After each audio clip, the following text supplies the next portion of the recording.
And we have with us a very special guest now to start our show, Laila Tayyab ji. She is the chairperson and founder member of दस्तकार. आप कई लोगों ने दस्तकार हाट का नाम सुना होगा. वाकई में लाइला जी 25 सालों से ज़्यादा से काम कर रही हैं कि जो हुनरमंद हमारे बुनकर दस्तकार हैं वो सीधे इस हाट में आकर अपना सामान देते हैं.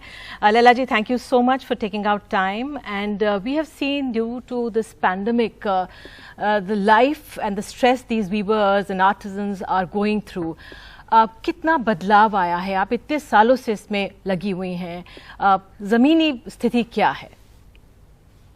Well, you know that I was talking to a group of craftspeople today, veteran craftspeople who have been through the decades watching what is happening to craft in India. And they were saying that this pandemic and the lockdown, which was a result of the pandemic, was worse than demonetization. It was worse than the Bhuj earthquake. It was worse than any natural disasters that they have seen. And I think when I asked them that what made this different, they said that before we knew that adversity had struck us or disaster had struck us, but when we came out of it, the market would be there.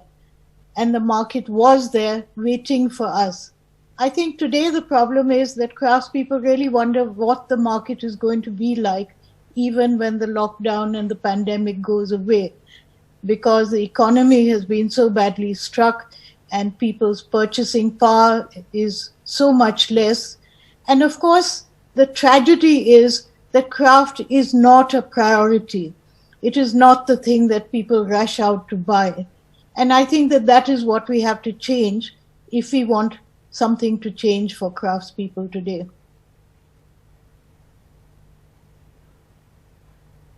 Yeah. Hello and welcome. Thank you, Laila, for joining us. It's great to see you. Thank you so much for being here with us. Frankly, you more than Lovely anyone in India and I'm so spent happy so many, that many NDTV years has taken this initiative, because it's much needed. It is much needed, and as you said, it needs to be a much higher priority. But you know, you more than anyone in India spent many, many years building, reviving, saving and promoting Indian artisanship that goes back, oh gosh, the artisanship goes back several generations. I wasn't saying that you and me go back several generations, I meant the artisans. Well, in fact, in many ways, actually, no, I would say in many ways your name is synonymous. Sorry?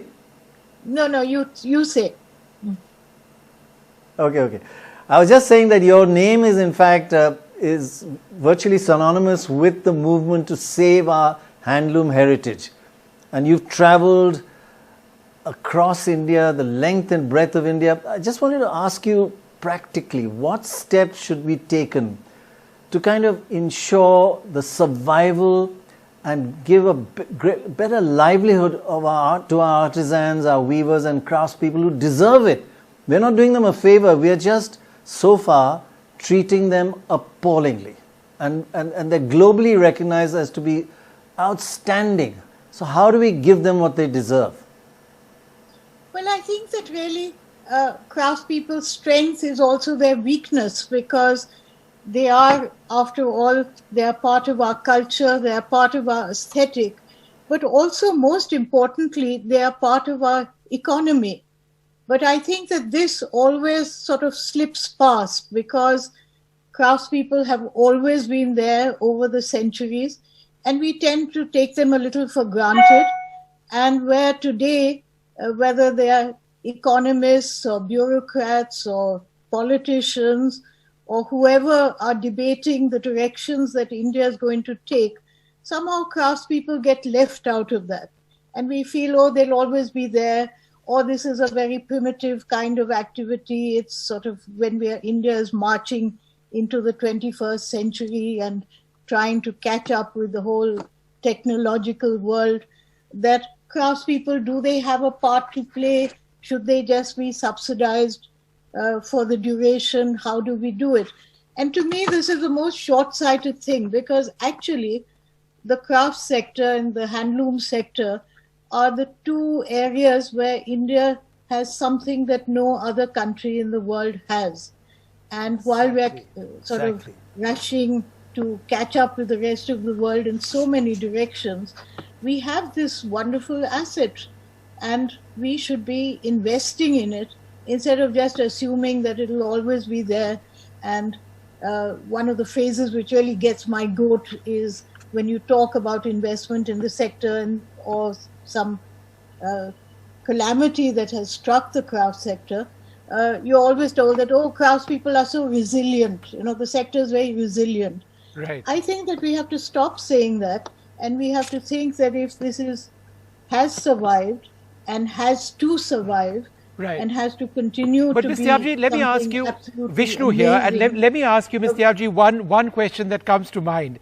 If you had to tell our viewers one thing about why they should buy Handmade, what would that be? Well, it would be because, as I said, it reflects an Indian culture and aesthetic. It also means that in a world where everything is getting so uniform and branded, handcraft is the one way to have something which is distinct and unique to yourself. I think that the time for sort of brands which look exactly the same, whichever high street you're in, wherever you are in the world, has really gone. And we should play to our strengths. We should see how wonderful it is to look distinctive, how appropriate it is in this world to have something which is green, which is eco-friendly, which is made with love and with tradition, and which yet can be transformed into something very contemporary and appropriate.